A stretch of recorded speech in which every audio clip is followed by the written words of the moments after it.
What's up, everyone? All right, let's see if the slides come up, though. One moment. Okay, modern internet is broken. Modern tech ecosystem is broken. Think of the apps you use every single day. Facebook, Instagram, even Google search. Broken beyond belief. You might have seen Shrimp Jesus, the latest feature of Facebook. Mark Zuckerberg on a recent earnings call said he's going to have an entire separate feed just for AI slop. Do you want to see weird disfigured children and more Shrimp Jesuses? Well, you're going to, because that's what Mark Zuckerberg wants. And why is all of this happening? It's something I call the rot economy. The growth at all cost ecosystem that has dominated tech. Technology and the biggest players in technology no longer are controlled by engineers. They're controlled by management consultants, some of the most evil people alive. And if you have an MBA, I'm sorry, talk to a priest. Now, why are tech products now shit? It's more about why tech is dying. And it's an incentive problem. The incentives have changed. Tech companies have become the easiest way to express growth to a market obsessed with year-over-year revenue growth. And this progression was natural. It was horrible. You can blame Mark Andreessen. He's a horrible man. But you can blame many horrible men. There are so many guys to be mad at the moment. And it comes down to a lot of factors. And it's the perverse incentive that public companies have to show that year-over-year growth. Now let's start with Google and some real shitheads. Now, in February 2019, a guy called Ben Gomes ran Google Search. A nice guy, a good guy, a nice fella. Except from on high, the Dark Lords, led by Prabhakar Raghavan, the head of ads at Google, and the revenue team, demanded the queries increased.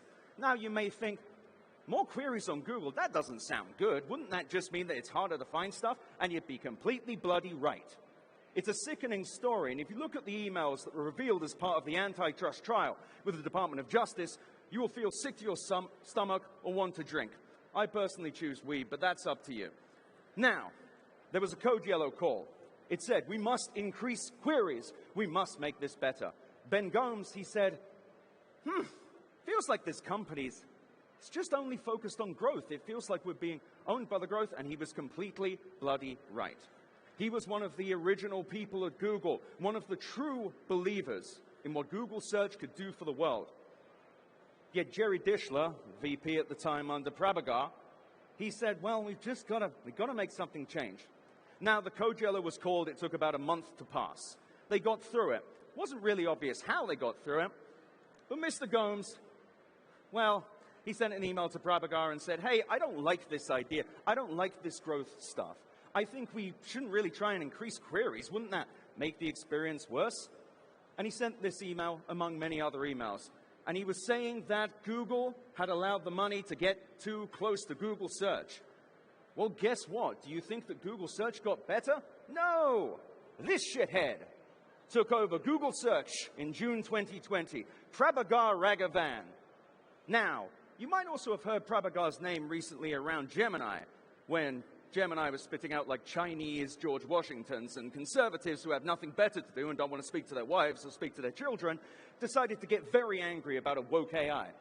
Nevertheless, Prabhakar takes over in June 2020. SEO experts claim that multiple different rollbacks happened that brought spammy results into your Google searches. Your searches became worse, it became harder to find the things you wanted, and this is the goddamn guy. Now, Sundar Pichai is also guilty. He is a McKinsey man, an MBA, truly evil people. And I know, oh, you shouldn't be calling people evil so much. Fuck that. Call them evil. They're burning the Library of Alexandria in front of us. Google is now dominated by SEO content. Instead of indexing a web of honestly created content, Google is dominated by SEO. It's dominated by spam. Its results are impossible to tell from sponsored content, and they're mixing them in now. Now, it's really important to realize why this happened. And it's because, well, these companies make a shit ton of money. Now let's move over to my favorite, by which I mean probably the most evil company. And Lockheed Martin's pretty bad, Monsanto's pretty bad. Meta's worse. Why is Meta worse? Meta has billions of people that rely on them to connect with their friends and their family. Now, look at this right now. 3 billion users on Facebook. Billion plus on Instagram. Forgive me for not having the material in front of me. But I want you to think of the last time you used Facebook. Did you have a good time? Was it fun? Did you get to the pictures of your friends, your family, the music, the things you actually go on Facebook for?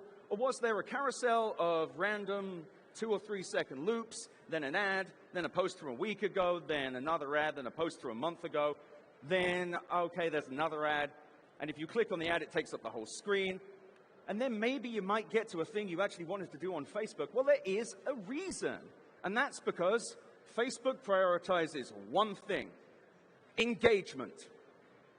Now, you may have realized that Facebook has also done things like, I don't know, caused genocides in Myanmar and also political division. That's also bad.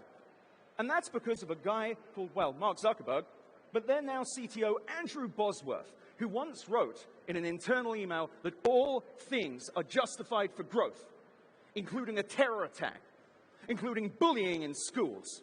These are the people. These are the people responsible for the products getting worse, and they're getting richer every goddamn day.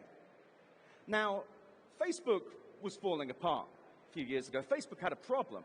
Facebook was losing young users, and they were like, well, is it because the product sucks and they hate it and it's bad and people don't like it? And maybe, like, we should make the product? No. Why would we do that? We need to make number go up. We need to show that we can grow double-digit % year over year without fail.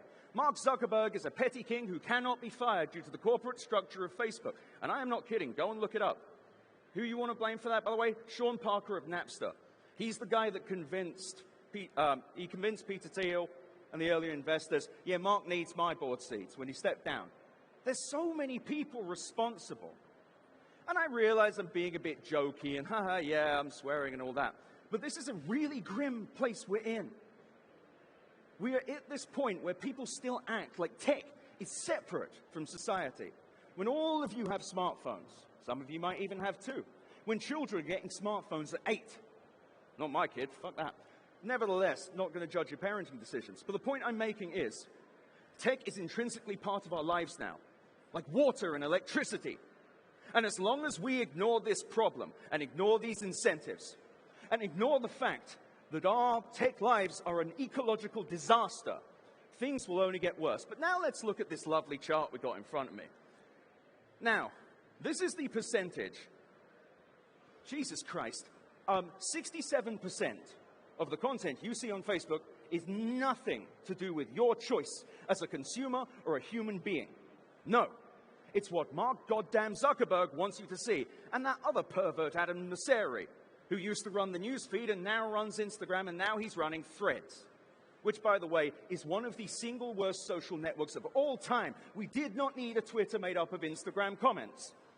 And they haven't even monetized that. Trust me, when they do, it is going to be the single worst network. It's going to compete with X, I think, with just less groypers and more annoying, way too beautiful people. Anyway, my ugliness aside, this is why this is happening. As long as you stay on Facebook, you're effectively being shoveled shit. Very profitable shit, but shit all the same. Ryan Barwick from Marketing Brew, he wrote a few weeks ago that there is a massive broken problem at the middle of Facebook. Their ad product right now is not functioning properly. Meta, 99% of their revenue comes from advertising. In the core product, people put in $1,000, they spend it in a week. Guess what? It's gone in a day. Who are you going to go to? The other Facebook advertiser? The monopoly is brutal, the monopoly is strong, and the monopoly makes billions and billions and billions of dollars for the worst people alive. It's a dying product, and it's kind of a dying company. Over the past 3 years, it's lost 50 million monthly active users in the US. Facebook's unique visitors are down 25.2%. You may not think these companies can die. They can. And the product is bad. If there's anyone in the audience who actually likes Facebook and thinks it's a good product, I have no idea what to tell you. You need to go to therapy. You need to go and build up your self-esteem. You deserve better than this shit. And yet Facebook, despite dying, is still so profitable. Despite the fact that Instagram sucks like working in a vacuum factory. It is just so depressing, but this is it. There's this expectation that tech companies must grow forever. They must grow constantly, unerringly. But the only thing that grows forever is cancer. And I'm so angry because I grew up on the internet. The internet made me who I am today, which I don't know. You can judge that later. But many of us found our friends, our loved ones, our animals, our apartments, our businesses. We found business partners. We found this place. And the people in charge are fucking it. And I'm being very dramatic, but look at the scale of the dollars and look at the shittiness of the products. It's disgusting. Now let's talk about another guy, another one of my favorite fellas, Mark Flippin' Andreessen, who in a piece 2 years ago said he was reading multiple biographies of Hitler, and Google it seriously. That's the guy. It's really great that these are the guys in power. Nevertheless, famous essay he did, Software is Eating the World. Now, he framed this as some sort of heroic thing where tech must be given. Look at the quote. It's just this bloviating nonsense. And everyone at the time, because it was 2011 and nobody had any critique for tech, they were like, "Ooh, Mark, we love it. We're going to build our lives around this." What he was actually suggesting is that tech should be disconnected from regular valuations, by which he means being disconnected from value. It's kind of like if Ford just every third car had, well, no steering wheel, or the steering wheel just didn't turn sometimes, but it's fine, right? It's okay. It's just a website. But over the next decade, thanks to Software is Eating the World, SaaS companies in particular, but honestly most tech companies, got to a point where the only thing that mattered to them was showing that growth. There are influencers within the SaaS industry who have done so well teaching you how to grow your organization, how to harass your customers, and an entire part of organizations, customer engagement, customer success. A good idea, yes, you should keep the customers going, you should make them happy, but the problem is it's become about, how do I get a little bit more out of my customers? Mugging your customers every so often. And it's just depressing. It's very depressing. Now, who here's used to blow? It to blows. That's the thing with SaaS. SaaS as a business model has become as evil as the rest of it. It's about those year-long contracts. It's about the upsells. It's about making sure that the SaaS parasite gets into your organizational ecosystem and sticks around and makes itself tough to remove. The reason I put these up here is I want you to see if you are feeling angry or annoyed at your software, you are not alone. You are not the problem. If you use a website, a web service that you pay for, and you say, wow, this fucking sucks, this is really annoying, those little annoyances that you've likely gaslit yourself into believing are your fault, they're not your fault. They're Mark Benioff's. Mark Benioff, Salesforce, I believe, owns Tableau now. Salesforce itself. I once asked 11 people who were Salesforce customers what Salesforce does, and most of them could not answer. Salesforce is like 900 companies standing on top of each other's shoulders so that Mark Benioff can wank off and talk about Ohana. Buy another fucking island, Mark. No, sorry, that's Larry Ellison. My bad, Marky. But here's the thing. The growth at all costs rot economy is in everything in tech. It's not about the customer anymore, other than how they can trap them, how they can drain as much money out of every experience. But we're running into a problem. There aren't any growth markets left. Hypergrowth, really. And we're at this point where everyone's talking about generative AI. I know some of you aren't going to like this bit, whatever. They're not paying me and they're not paying you, so whatever. Generative AI has no killer app. Generative AI burns way more money than it makes. And tech companies right now are flocking to it. They're throwing billions and billions, $200 billion in capital expenditures from the big tech firms for products that go from, pretty cool to, what? Any of you seen the Meta AI? The one that went in a parenting group and said that it had a gifted child? There's another one, 404 Media, look it up, where it was going inside a mushroom group and telling people to eat a mushroom that would kill them. I'm so glad we have AI and everything now. It's truly the future. But that's the thing. The desperation behind generative AI and the disconnection from a useful product and the media buzz is, well, desperation. This is the future. Who can count the amount of R's in the word strawberry? You are better than O1, the reasoning model from OpenAI, a company worth $157 billion goddamn dollars. Jesus Christ, I feel like I'm going insane. You look at this stuff, and you actually really look at look, generative AI has some uses. There's some cool AI journals. The AI companion stuff is pretty cool. But it's outsized by the fact that it does not have any real return and really isn't magical. There is no killer app. And this wouldn't be a problem if it wasn't run on stealing trading data, if it wasn't for the fact that OpenAI, well, I'll get to that in a bit, burns billions of dollars for no reason. And I mean, let's be honest, who really likes Sam Altman? Come on. He's so weird. He's a creepy little man. Got his cell the other day. I texted him. He didn't get back to me for some reason. Anywho, well, where's my slide? There we go. But here's the problem. We are accelerating at speed into a wall in a big, stupid car that costs too much money. And the reason we're doing that is because none of these companies anymore really know how to grow. Now, I'm sure some of you saw the Google AI summaries with eating rocks and also poisonous mushrooms. They love trying to kill people. All of this is tech only does this when it's very anxious. There is no hypergrowth market yet. So they're shoving the AI into everything. Hey, you've got a fucking Copilot in there, mate. Microsoft apparently, I've heard rumors, I don't know if they're confirmed yet, with all renewals of major enterprise contracts in Microsoft 365, they are raising the price 50%, but don't worry, you can use Copilot with it. Now you can have somewhat useful summaries and pay 50% more, which is good for Satya Nadella, I think. And this is the thing. This can only go so far. These companies can't really rely on generative AI because it hallucinates. But in the desperation to try and reignite growth in a dying ecosystem, the tech industry is going to shove this shit into everything. And they're doing it right now. Now, it's not in this presentation because the news came out about a week or two after, but there was a story in Bloomberg the other day that said that these companies, their models are not actually improving anymore. They're kind of hitting the wall. Surprise, bloody surprise. Transformer-based models are not going to be the future. They're not actually AI. They're not intelligent, and they're definitely not going to lead to AGI. But, and I live in Las Vegas. I've seen this a lot. People love staying at the table when they've lost a lot of money. I'll win it back. Every time they say they'll win it back, they're not going to win it back. I know gamblers. They're gambling. And so much money is going into so little. And it's pure desperation. The cost here is so significant to the environment alone.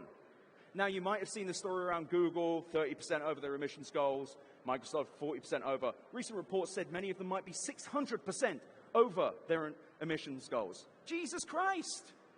All that we can have a thing that will generate a busty Garfield.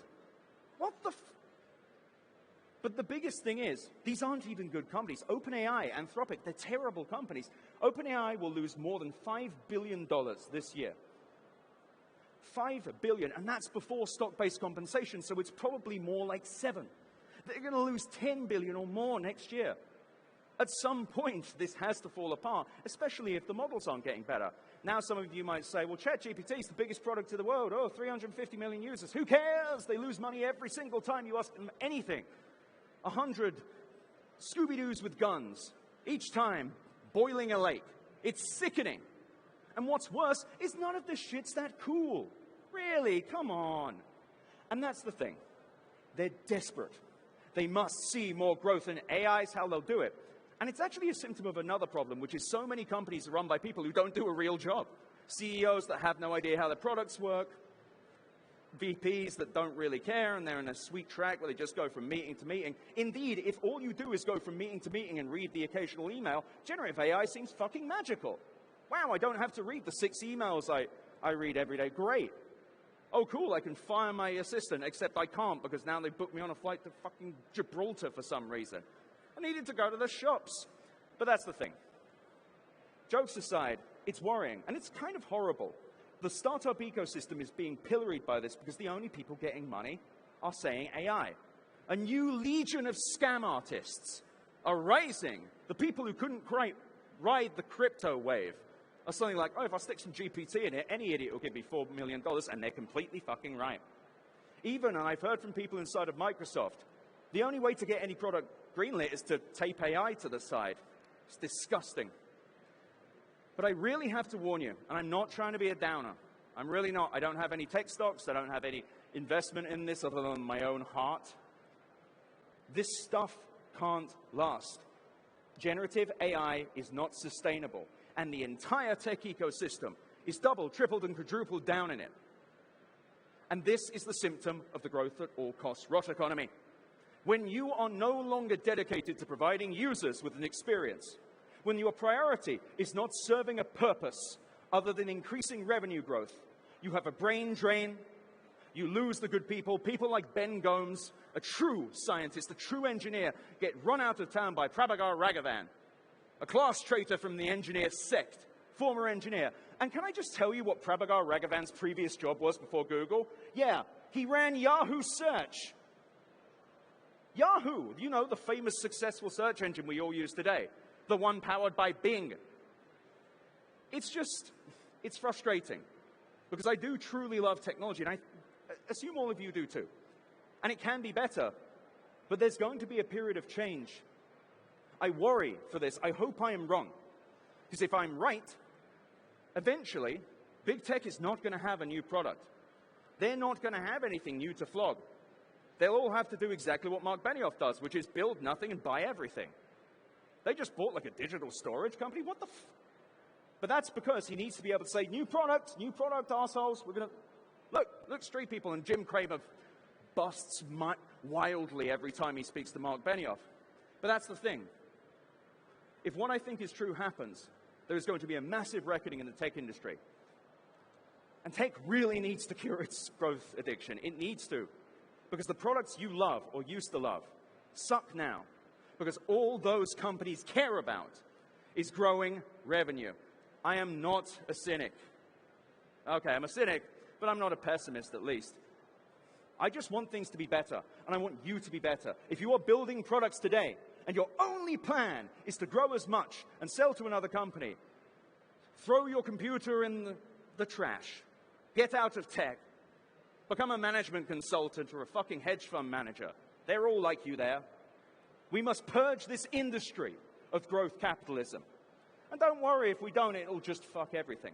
Eventually, the street will turn on big tech valuations. And when they do, it will be horrible for everyone. And you're kind of already seeing it within startups. The majority of startup investment goes to mid and late stage investments and not seed. And it's sickening. But it can be better. I believe it can be better. Build better companies. Build companies that matter to customers, that solve real problems, that actually make customers better, stronger, smarter. It's a Daft Punk song, not a Kanye West one. Anyway, I love tech. I really do. I want it to be better, and I want all of you to be better. So please push back against the growth at all costs ecosystem. Drop the products built to fuck with you. Maybe delete your Facebook accounts. I know it's difficult. Or just use them less. Every minute you spend on them gives Mark Zuckerberg a little bit more money he doesn't need to buy more pieces of Hawaii. What is it with those people in Hawaii? Anyway, thank you all for listening.